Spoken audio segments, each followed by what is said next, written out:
Karen, Yes, we've talked about so many things on this show. that's true. Each episode really has been pretty focused on a single modality and how those listening can tap into them to help them on their spiritual path. And we've also talked about how different everyone's paths are, how one path could be drastically different from another, and how that's completely okay. Right. Right? Well, I think it might be time to start connecting the dots a little bit. Okay. So by the time that we finished this show, everyone listening is going to know exactly how things like past life healing, the chakras, and even manifestation are connected. Very cool. And we may even throw a fairy or two in the conversation. Yay! Stay with us because this one's going to be fun. My name is Will. And I'm Karen. And unlike Mulder and Scully, we both want to believe. so we've embarked on a journey of discovery. We've talked to people deeply entrenched in the spiritual and metaphysical world. We've thrown ourselves into weird and wonderful experiences. I even joined a coven of witches. And wait, you joined a coven? Yep, all in the interest of finding something Anything that will prove that there's something beyond this physical, three-dimensional world we all live in. This is the Skeptic Metaphysicians.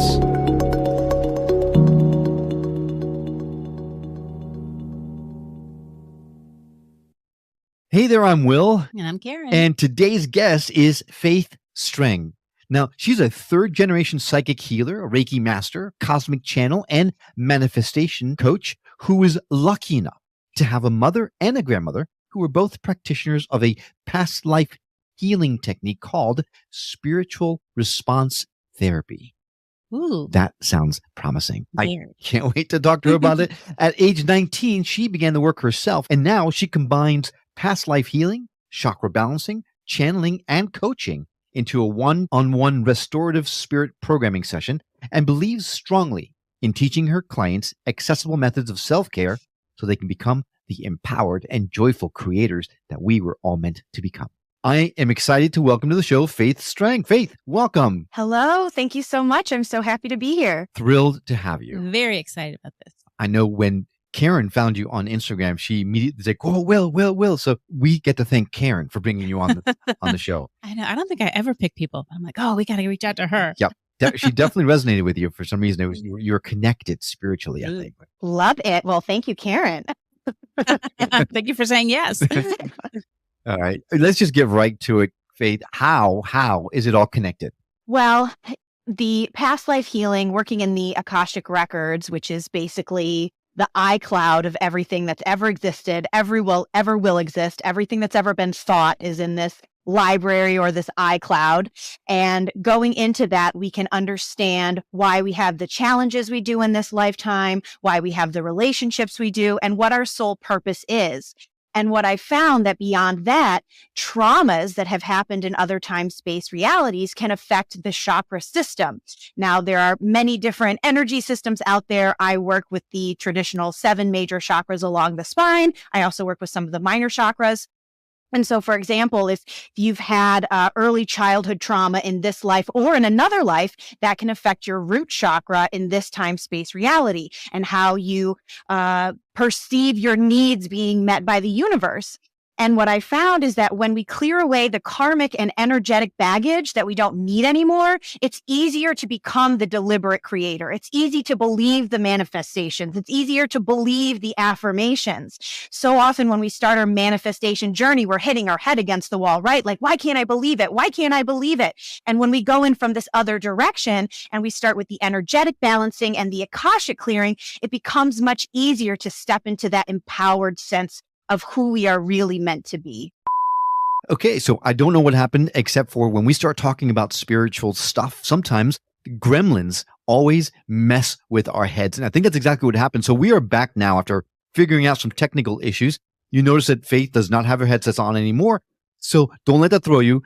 This is better because now we can see her face even more clearly. And I love her hair, so we can see it all now. So you said sometimes it's hard believing the manifestations.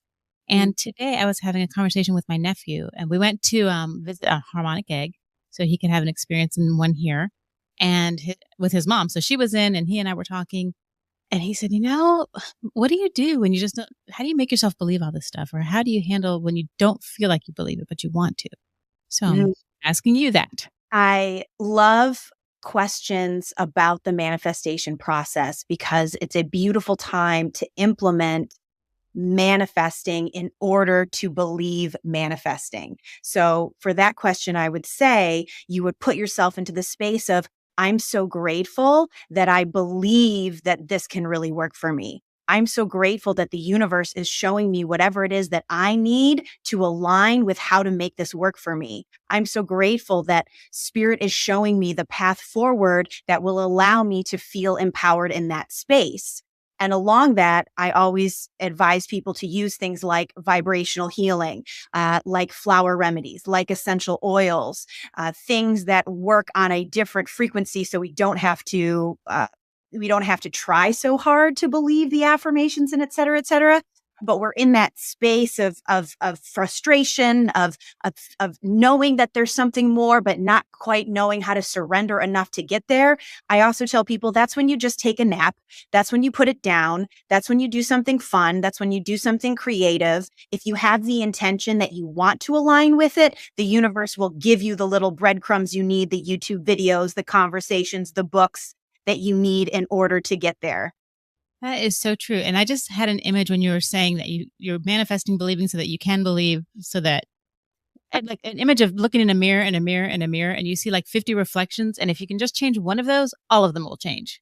I love that. Yes. I'm totally on board with that. Yes. Yeah, that is fire, Karen. That's a great image. Every once in a while. That was incredible. Nice job. But it really goes deeper too, right? So I would love to manifest $1 million, but there's no way that my brain's going to go, yeah, this is going to happen. So there's a lot of work that has to go into creating a manifestation that is so far outside your comfort zone that it seems almost beyond belief. Yes, yes. And how I work with my clients is to say, okay, let's go into the Akashic Records. Let's see where some of these limiting beliefs around believing that you are worthy, about aligning with abundance, looking at your relationship with money or anything else that may come from there. We're looking at inherited beliefs from your ancestors that we're clearing away. Then we're looking at your chakras in order to align them. For most people, their money chakra is their sacral chakra. So that's what we'd be looking at. And then we're talking about, okay, I know I'm not going to be sitting on my couch and $1 million is going to drop into my lap. If you're an ascended master, maybe, but for the rest of us, it's about manifesting a pathway to earning the income that feels good for us. It's about manifesting the inspired ideas that feel really good to us. And when we become a clear channel, when we clear away this stuff we don't need anymore, those pathways become so clear to us that we go, okay, now I understand how I can show up tomorrow and the next day and the next day and the next day. And eventually you see it start to trickle in. Mm. That reminds me, I don't know if you posted a meme or something, but it was something like they don't want to be part of the process. They want to be part of the result. Letting yourself, knowing you're going to have to go through the process to get the result, just being okay with that, I think is the key. Yeah. Yes, because it's all about getting to a space of being comfortable in the journey and being comfortable in the process. My background is as an actor. And I remember the day when I went, oh my gosh, it's actually the rehearsals that are the fun part. The performance is just something you have to do, but it's the play and the creation and the collaboration in the journey, in the rehearsals. That's really where the juice is that we are being called to lean into and to enjoy even more.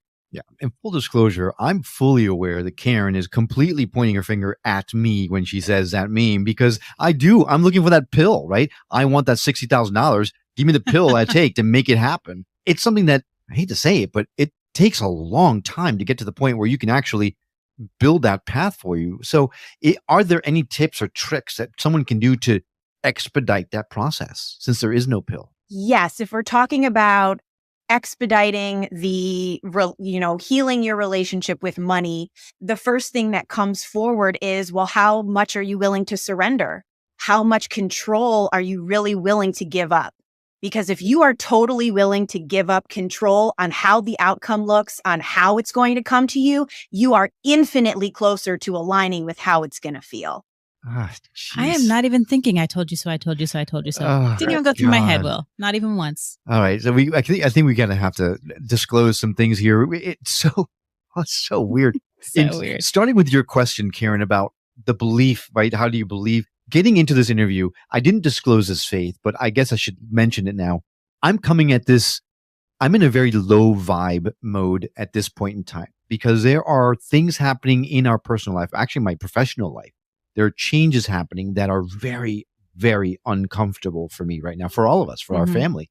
And a lot of me is saying, just trust in the universe and let it go and think everything's going to be fine and blah, blah, blah, blah, blah, blah, blah. But then you get into the conversation with the people and, oh, but did you think about this and this and this and this? And all of a sudden they paint this bleak picture that makes you go, oh God, yeah, you're so right. So then suddenly you find yourself in this traumatic mindset that definitely blocks any path forward. So you try to get yourself to high vibe things again. And then all of a sudden, here we are talking to Faith Streng about the exact message that I need at this moment in time to move forward. He was at a point, Faith, earlier today. He's like, can you do the interview without me? And I'm like, I can, but I really think you need to do this. I think you need to be there, get a different headspace, think about something different. I think you really need to be in this interview. There was just something that I was like, he needs to hear this message. And it can't be from me because I'm the wife, you know. And the key there is what you said is how much are you willing to surrender? Because you are so right. The more that I can say it's in the universe's hand and the universe always brings the greatest good, that's what I need to wrap my head around as much as possible. And it's just not easy sometimes. We've been programmed for generations and lifetimes to only believe what's in front of us, to be affected by societal beliefs, cultural norms. It's been safe for us to live in groups. So we've been conditioned to believe and work with the people who are in our groups, right? But we are evolving so quickly now beyond what has been serving our world for so long. We hear a lot about, the breaking down of the patriarchy, right? And this is the space that we're coming into, to the space of what my ultimate work is, helping people remember their own divinity. And our relationship with money is how we do that, because we have so much urgency attached to it. But when we continue to remind ourselves, everything is always working out for me, and I am believing it a little more every day. I am choosing to believe it a little more every day. There is a spiritual solution to every problem. I just haven't aligned with it yet. There is no problem too big for the universe to solve. I just have to be the vessel for it. And it's just getting the ego, the small self, out of the way, right? And putting earmuffs on when you listen to those people who have those very 3D fear-based realities that this is how it has to be done. And you have to go, you know what? That doesn't make me feel good. So I'm not going to believe that anymore. I'm going to create something, co-create something with the divine that is so beautiful and perfect for me where I am at this point. And I'm just going to let myself be surprised and delighted. It is. Things are weird. I mean, I needed this message just as much as well, because I'm halfway in and out of that space every single day too, because this is affecting all of us. But just the other day I was watching a podcast. It was Oprah, and I don't remember who she was talking to, but she said, I just tell myself it's going to work out for me. Like, it was almost just what you exactly said. I'm like, this is what the people do. So I've been trying, and now you're saying it too. So that's something that I need for me, is just to know. Yeah. Things are going to work out. Things always work out for me. My hope is it doesn't take 3 years like it did last time. They don't say things are going to work out for me. Eventually. That's not part of the mantra, right? I think it might be, actually. That might be what the mantra is. Get rid of that part. Eventually. And which is why I asked about the pill or how to expedite it, because it's just scary. That's the scariest part, is how long is it going to take? So how do you, when you are helping someone with this, how do you go about this? You go into the Akashic Records, and how does that work? For me, it's just my gift that I'm able to access them in a waking state. So in my sessions, it's just a conversation with people. I am clairvoyant, I am clairaudient, and I am clairsentient. So I see things, I hear things, and I feel things. And I'll generally start with the chakra system. And let's say I notice there's some blocks in the heart. We'll go into the Akashic Records, which could be a lifetime on Earth, a different planet, a parallel experience, and we find what experience happened there that's blocking the heart chakra in this life. We work with high-level guides, and we just say, let it go. We don't need it anymore. Thank you, angel babies. That's my favorite thing to say. Thank you, angel babies. And then the healing is done, and it really happens that quickly. So There's a lot of laughter in my sessions. I don't go into a trance channeling. I loved when we logged on today. You said, we don't take ourselves too seriously. There's a lot of laughing. I said, well, you are laughter. Excuse me. I said, you are my people, because that's in my sessions too. We can't take it too seriously. We're not supposed to. And there is time for that in the spiritual journey, but it should be playful. It should be fun. And so it's, my sessions are very easy. People just have to show up. They just have to show up and be willing. And then, I'm just the vessel for it. So spirit does all the work. And how many sessions does it usually take for someone to really for it to stick? It depends on where people are in their spiritual journey. Sometimes one session is enough and people will have huge breakthroughs and they will see a path forward and they will meet their guides and feel very supported. And I have other people that I've been working with for much longer periods of time. But I would say it's 3 is usually a good number. If I work with someone 3 times, we're going to get to some deep stuff and they're really going to feel the effects of it. And you can do them in a week, or you have to space them out a certain amount of time? You're clearing your calendar, aren't you? I am 100%. Are you available Wednesday through Friday now? It's different for everyone. Usually, because of my schedule, it's about a week or a week and a half. I think it is nice to have some time in between to let things integrate, but I certainly have done back-to-back sessions when it seemed appropriate for people before. Okay. Well, you said, I'm sorry, I'm cutting you off. Go ahead. No, I love that you're asking so many questions. This is great. I'm just feeling like I need to talk to her. Yeah, we've had people actually ask us to hear you more. So here you go. Here's your chance. I'm gonna shut up now. So you said something earlier, and Will and I have this debate. So we both have the things that we believe in, that we're skeptical about, and sometimes, we just don't agree. And everyone thinks, you do this podcast together, you have to be on the same page and everything. A lot of things we are, but there's quite a few things that we aren't. And karma is one of the things that we see it differently.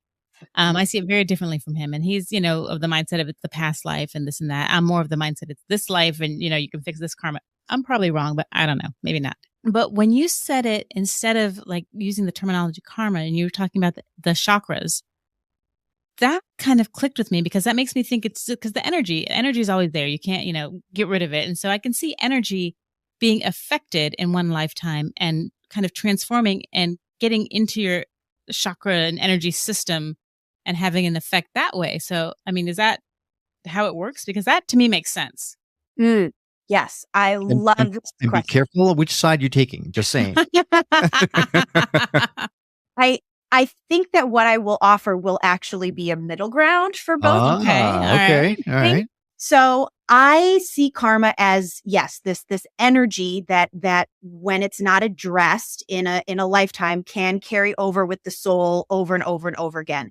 And when I say energy, yes, it can affecting the chakras, but also I think of it as limiting beliefs that carry over from lifetime to lifetime to lifetime. So let's say you have struggled with money in many other lifetimes. That sets up this limiting belief that money is just not for me. Money is over there. I'm not worthy. I don't know how. I don't understand it. And every lifetime you experience a trauma, it gets bigger and bigger and bigger until your soul becomes old enough in this time space reality for so many of us that we go, okay, I'm not doing this anymore. What can I do to heal on this very deep level?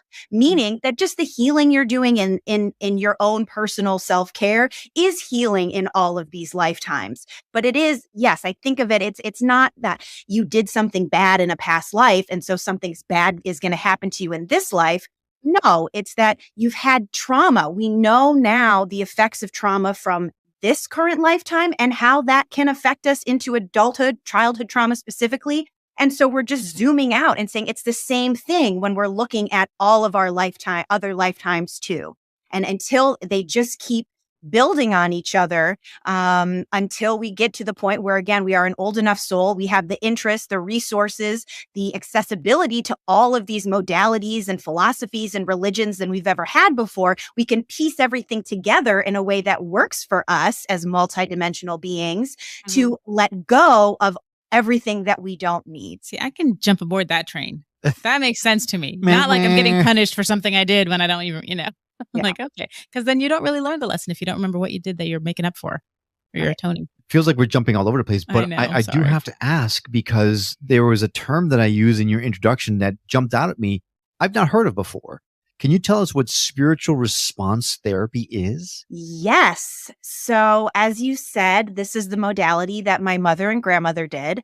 And it is a book along with some accompanying charts you use with a pendulum to identify and clear past life trauma. And then a lot of other things too that I don't really even understand, but I use the charts. You don't have to, you just trust that the healing is happening.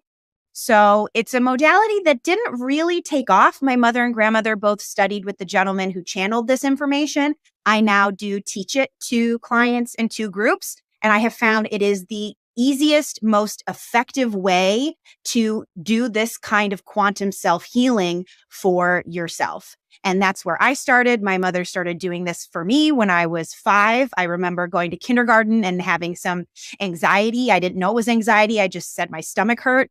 And she said, well, let's do some clearing for you. And so I started doing it myself when I was 19, and I still love using a pendulum. I think it's an amazing way to open up to your high self, to open up your channels to your guides.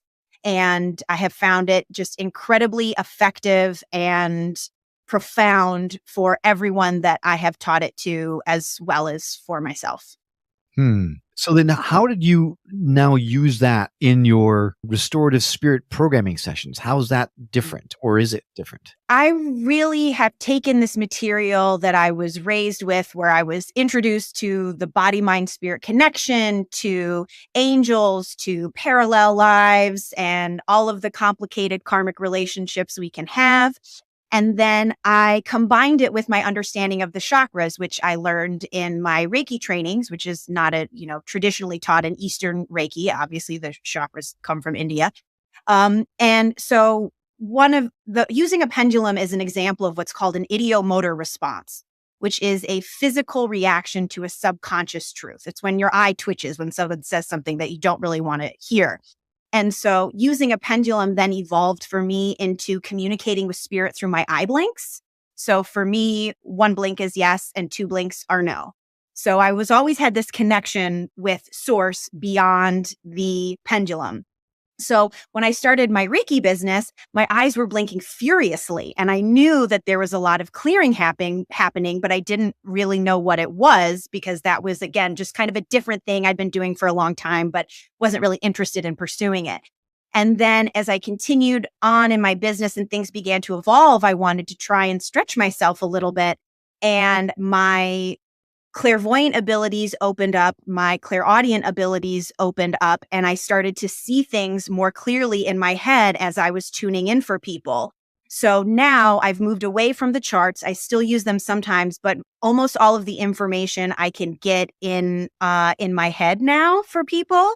And he does not work with the chakras in that material, but I have found using the chakras in it allows me to offer more helpful information to people. Allows me to offer more self-care practices that they can do. And then when I combine that with my understanding of all of the high frequency beings who are around us and all the help and love that they have for us, that is a beautiful element to my work as well, which is introducing people to this celestial squad that they have that is guiding them at all times. So I just put it all together in one mishmash that I call restorative spirit programming. It's the process of allowing the soul to rest so that we can begin the process of positively reprogramming it to remember its own soul purpose. Wow. That sounds wonderful. Sign me up. Yeah. Well, we've got to take a short break, but when we come back, we're going to talk about the high frequency guides that you're talking about, as well as Faith, you say that connecting with fairies can help us align with our soul purpose. And I want to hear all about that right after this break.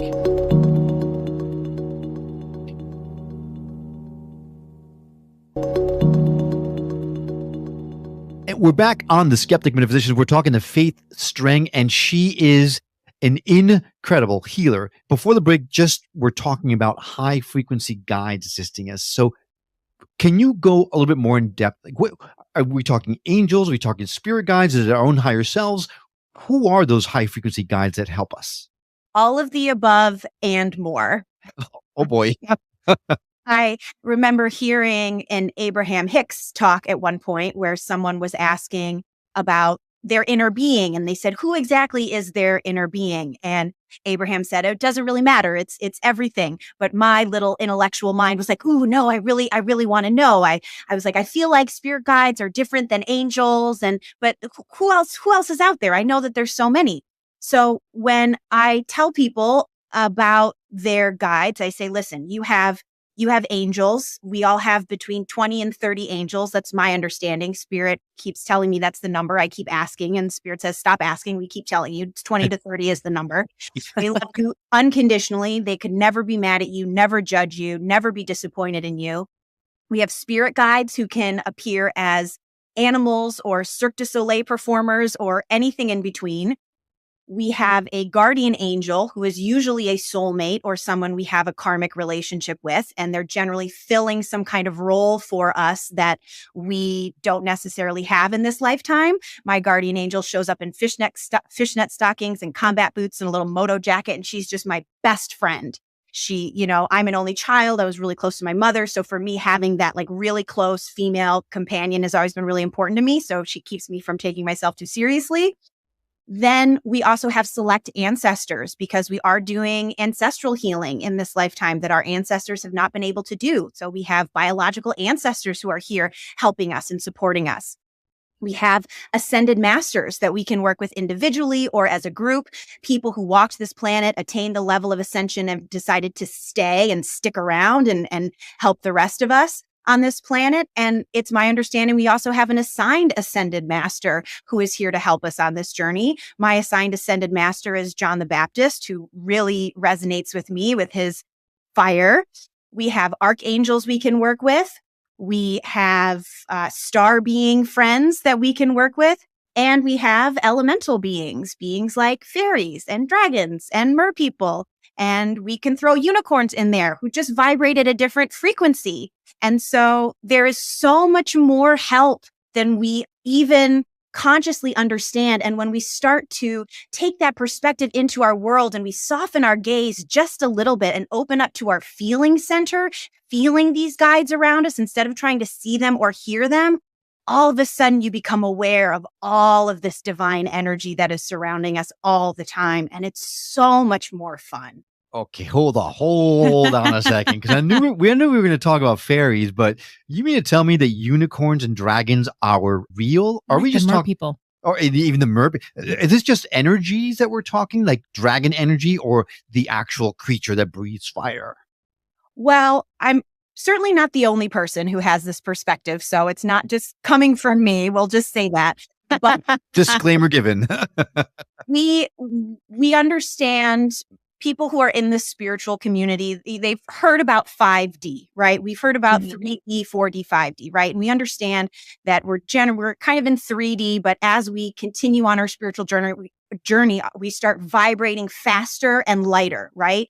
So we can begin to understand, well, what happens if you get to 6D or 7D or 8D or up to 12D, right? And so we can only begin to understand that these high frequency beings we might not be able to see with our eyes, which we know see a fraction of what is really existing in our reality. And in the 1500s, a gentleman named Paracelsus wrote a book that was like, listen, y'all, there's these beings. They're not demons. You just have to understand that they exist, even though we can't see them. And so he wasn't necessarily talking about dimensions at this point, but that was the first time that it had come, this idea of elementals, that these beings were attached to these different elements. So you can think of them as energy. You can think of them as actual beings. We know there are people who see fairies. We know there are people who communicate regularly with dragons in other dimensions. I talk to all of them. And I hear laughter when I'm talking to my fairy friends very, very audibly. And again, it's like when I open up my feeling center to these beings, it's so clear that they're there and they're giving to us. There's a reason unicorn, for example, they love children. Unicorn are 12th dimensional beings who are pure consciousness, pure light. And I guess it gets to a space where you're like, well, whether they're real or they're not real, if I open up to the idea of what a unicorn represents and I see how it feels to me, that's going to change you. And we just want to align with more things that bring us joy. So lean into it. That's what I would say. I am leaning into the unicorn. Although that might hurt. Oh God. I was waiting for it. And it took everything inside me not to clarify that after 80 and 90 comes 100, just so we're clear. It took you a minute, Karen. I know. Trying to block some of these out. No. That's not even a dad joke. What would that be? It's a good joke. That's all I do. All I do all day long. Oh my gosh. That's one thing that I've even talked to Will, and I'm not an expert on anything, but it just changes your life and it makes it so much more of a joy to believe. Because you can believe and there's something, you can believe there's nothing. Mm-hmm. And which one is going to make you feel better? And when you feel better, you're radiating that energy. You're bringing up the vibrations and everything is better. Yes. And even beyond that, when you're in that place, you are more able to be of service and share your gifts and be of service to the collective when you're coming from that excited and connected and positive place. And that's what we really want for all of us. So my disclaimer is we actually contacted you because somehow a post that you put popped up on my feed. And it was something about, it was like a picture of like the woods or something. I don't remember exactly what it was. And you were talking about fairies. And I'm like, I feel like we need to reach out to this person. We haven't really talked about fairies. We haven't talked about, but there's something, that picture just was calling to me so strongly. So do you know what picture I'm talking about? I do. Not. Yes, I do. Well, can you explain what was that? Where were you? I was on a beautiful hike in the Los Angeles region where I live. And as I was in this hike that I'd never been at before, I was feeling very intense levels of magic and energy. And anytime you're in a wooded area, there's some kind of creatures there, 100%, because that's really what they love the most. And so I was called to identify spots in nature where if you tune in, you are likely to find or more likely to find some elemental energy. And a lot of my understanding of this comes from Ted Andrews. A lot of people know Ted Andrews from his book Animals Speak, but he has a whole library and wrote extensively too on the magical realms of the Fae. And some of it is also my own intuition. And so little places like waterfalls, no matter how big they are, if there's tree roots that make like a little circle, especially if there's water in there. We're talking about, underneath rocks, if you see some little area, any place that you think a kid would think, oh, I bet there's fairies here. There 100% are. Or elves, or tree spirits, or all of the other magical beings. I don't even know them all. But nature is so rich with healing and loving energy for us. And there are so many ways that it expresses it to us more than we have a conscious understanding at this point. So I just love the idea after I posted that of people walking outside in the woods and looking for the different places where they could find beings. So we haven't really we've talked about angels, we've talked about spirits and guides and stuff just with a lot of our other guests, but we haven't really talked about fairies. And as a kid, you read the fairy tales, but it's mostly like Sleeping Beauty and the three little fairies that I don't remember what their names were, but can you explain what fairies are? They are, what your understanding is? Yeah, they are multidimensional beings who love our planet and care for our planet. They used to work much more openly with people when people were not quite so rooted in the 3D, which is, I believe, where many of these fairy stories came from. Mm-hmm. And they love humanity. They can be mischievous sometimes. I don't believe that there are evil fairies out there or that they mean us harm, but you do want to be respectful with them. I think thinking of them as high frequency energy is a really lovely viewpoint. And they are very playful and they are expert manifestors. And when you open up to fairy energy, however that works for you, whether you have an altar for them or you are walking around the woods looking for mushroom rings, which is usually a telltale sign of fairy energy. Maybe you have something set up in a garden for them. Whenever I leave out an offering to my fairies, I feel a shift in my home that I didn't understand before my most recent awakening what it was, but now I know that they're very present and all they want to do is play with humans in harmony to help us all reconnect with each other and with our generous and beautiful planet. Okay. How can you help someone whose pragmatic mindset is having a difficult time connecting himself with the fact that fairies are real? How can you make that make sense to me? I would say you have to be willing to step into the space that you don't see all of reality and that you don't hear all of reality, that our human senses are not in tune. You're not tuned in to everything that is around us. And as you start looking for magic, you'll feel it, and then you might be willing to bring in a little, like an understanding of it. But all you have to do is be open to spotting magic and feeling magic, and they'll start to come to you because it's fun, and we just want to have more fun. So, Will, maybe it's like a dog whistle. We can't hear it, but the dogs do. So just because we can't see it doesn't mean it's not there. Yeah. You are full of wonderful imagery today. Fire you today. Are. Okay. So I understand a little bit better. And I can get behind the other dimensional being, right? In fact, it's funny. We still laugh about Sasquatch. We can't believe that there's the world's champion hide and seek player out there, but say that he's a multidimensional being who becomes invisible at times. Suddenly, oh yeah, that makes sense. So I can see how fairies might make sense in that same mindset.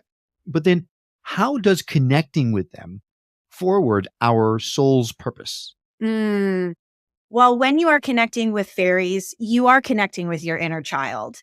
And as we are talking about remembering our own divinity, we're talking about remembering our innocence. We're talking about remembering those times when we were so joyful as children, when we would just play. As adults, we don't really give ourselves time to play anymore because we get so bogged down by our responsibilities. But fairies allow us to remember that beautiful aspect of our souls, which is so real and so there. And when we are talking about manifesting, we're stepping into the space of infinite possibilities, of infinite solutions. And so attuning to the fairy energy allows you to be more open to that world. I love how you put that, especially at the beginning, kind of being more childlike. And people have asked us, how does Christianity factor in? Is it exclusive? And we've spoken to people that are, religious in a, I guess, traditional Christian sense. And I grew up, I went to Catholic school for 12 years and Will did as well. I don't think for all 12. He went for a while. I went for 12 hours. Until they kicked him out. Yeah. But one thing I remember, and I don't know why I remember this, but you just triggered that when you said that, is that, that God said you have to become a child again before you can go into the kingdom of heaven. And my thought was always like, well, that would explain people having dementia because you act like a child, you don't remember. But now this is actually, to me, a much preferable explanation is being childlike in your ability to see the beauty, to be open, to believe, to feel, to fun, have fun and laugh. So I'm like, see, they're not exclusive at all. It's like we've always said, different modalities saying the same thing. Yeah. And when you think about how kids are so much closer to the veil, you hear of kids remembering. The University of Virginia right now is doing a big study on past lives with children who remember them. Maybe it also talks about getting back to a feeling of being open to believe in fairies and in all this other stuff that's out there in order to move forward, because we do place filters on ourselves as we grow up and we were told this is the way the world is supposed to work. And you tend to close yourself off to these kinds of things. Maybe we need to go back to that time when we were able to remember our past lives and see spirits and fairies and angels and things like that. Yes, absolutely. Absolutely. And we have in so many other lifetimes. There is so much about what has come before the modern era that we don't understand. We know there was history before our understanding of history on this planet. And really the overarching thing that we're coming into is embracing the mystery of it all. we're never going to have it all figured out. It might not ever all make sense to us, but there's so much more. And we have been limiting ourselves to the boxes and the beliefs and the expectations. And all we have to do is be willing to step outside of that into the discomfort of the mystery and the not knowing. And then all of a sudden, the universe and the cosmos can just rush into your soul. Mic drop. I mean, where do you go from there? I don't know. How can you possibly come up with any other questions? My gosh. Faith, you are amazing. If someone wanted to reach out to you to take advantage of your one-on-one sessions and things like that, what's the best way for someone to do that? They can go to my website, faithstrenghealing.com. I'm also active on TikTok and Instagram, so they can find me at Faith Streng on either one of those platforms as well. Wonderful. We're going to add direct links to those in our show notes. So all you need to do is go to skepticmetaphysician.com, go to her episode page. You'll see those links directly laid in there. It is a one-click situation. It'll be super easy for you to connect with Faith. I can't thank you enough, Faith, for coming in and helping me to get out of this low vibe. It was so low. Crud that I've been So in today. low. Yeah, really appreciate it. It's And such an there- honor to be here with both of you. And I know that, Will, there's something really tremendous coming for you, because this kind of pressure that you're experiencing, it only comes when there's like a big rebirth that's about to happen. So get really excited about that for sure. And Karen, start talking to your fairy friends because they love you very much. I will.